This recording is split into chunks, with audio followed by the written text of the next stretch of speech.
다른 해외 시사를 갔을 때는 없으면 당연히 안 되는 게 맞다. 그걸 가지고 차별할 수 있는 요인이 될 수 있어서 이걸 무조건 빼게끔 되어 있어요.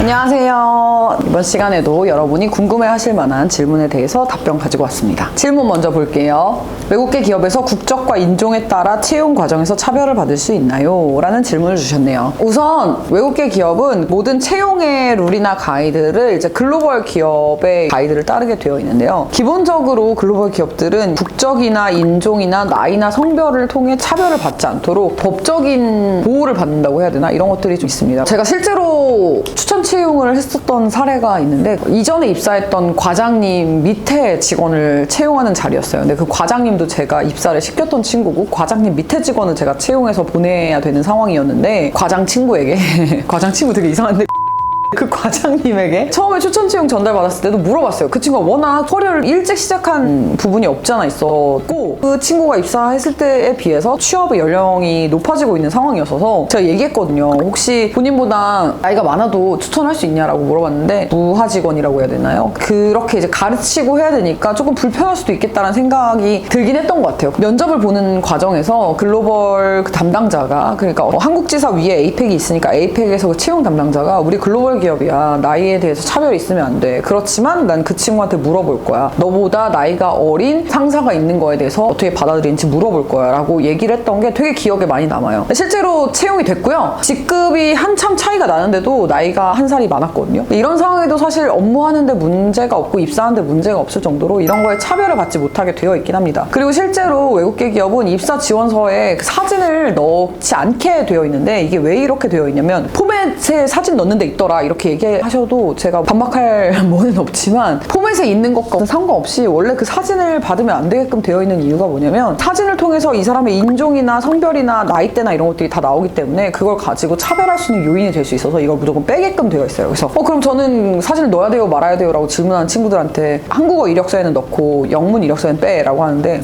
의미가 있나요? 어차피 같이 보내는데 엉망진창이라고 해야 되나요?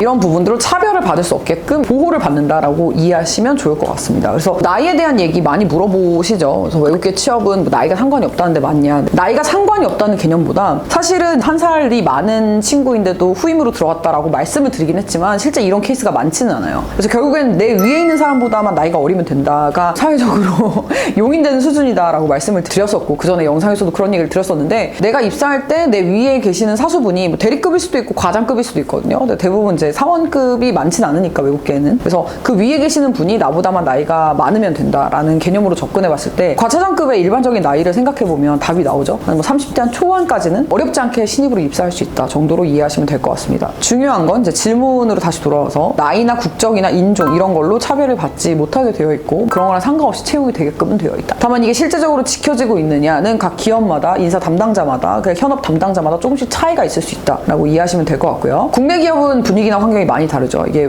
글로벌 기업이 아니다 보니까 비교해서 설명을 드리면 아무래도 자국민 보호가 어느 정도 있어요. 그래서 외국인들 대상으로 채용을 따로 여는 게 아니면 외국인들이 들어와서 채용이 되는 경우가 진짜 많지 않죠. 여러분 같이 일하는 친구 중에 똑같은 신입사원으로 들어왔는데 외국인인 경우 많지 않죠. 왜냐면 그 친구들을 뽑으려면 명확한 이유가 있어야 돼요. 똑같은 학교를 졸업하고 똑같은 지식 수준을 갖고 있고 그 친구가 한국어도 일반적으로 한국 사람보다 뒤처지지 않게 하는 거 플러스 이 친구가 가지고 있는 장점이 그 지역의 출신이라는 게 뭐 예를 들어서 뭐 중국 사람이면 중국에 대한 거, 베트남 사람이면 베트남에 대한 거, 그러니까 그 지역에 대한 네트워크를 가져올 수 있는 장점이 있어서 이 사람을 뽑아야 된다라는 자리가 아니면 우리나라 학생들하고 비교했을 때 이 사람의 두드러지는 강점이 보이지 않으면 채용할 이유가 없기 때문에 그러니까 마찬가지로 우리가 해외 취업에서도 똑같이 생각하셔야 돼요. 나를 채용을 하는 이유를 만들어줘야 되는데 한국인을 채용을 한다? 일단은 한국인 CS를 담당할 확률이 굉장히 높죠. 왜냐면 한국인을 대상으로 비즈니스를 해야 되는 거고 하고 한국인을 대상으로 상담이 필요하기 때문에 한국어를 잘하는 사람을 한국인을 뽑는 거니까 안 그러면 자기네 나라 사람을 뽑겠죠. 특히나 고위직 아니면 요직이라고 해서 주요한 직무 이런 것들을 맡기지 않아요. 예를 들어 삼성전자 인사팀에 베트남 사람이나 중국 사람을 채용할 이유가 없고 근데 그렇게 채용을 했을 때